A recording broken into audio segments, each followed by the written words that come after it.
Ar valodas rādītājiem vienmēr jāuzmanās. Skatījos vienu kompāniju, izstāsta ļoti labs novērtējums, milzīgi atdevu uz kapitālu. Liekas, pirmajā brīdī labi, turpat grafiks izstāsta tāds, iet visu uz augšu, inerce ir, vajadzētu bez mazliet jāskan, jāpērk.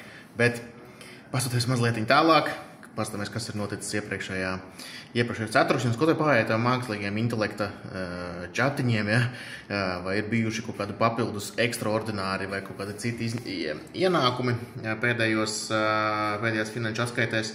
Un izrādās, tā kā uzņēmums ir zāļu izstrādes uzņēmums, viņam ir bijis vienreizējs ļoti liels maksājums no viena lielā medicīnas konglomerāta, ir izmaksāta liela dividende, un saskaņā ar šiem te rīkiem tiek prognozēts to, ka ienākumi uz priekšu nebūs vairs tādi. Līdz ar to, skatoties atpakaļ, izskatās baigi pievilcīgi, uz priekšu neko nezinām. Bet skaidrs, ka tāda radītāja kā bija iepriekš, tas nav.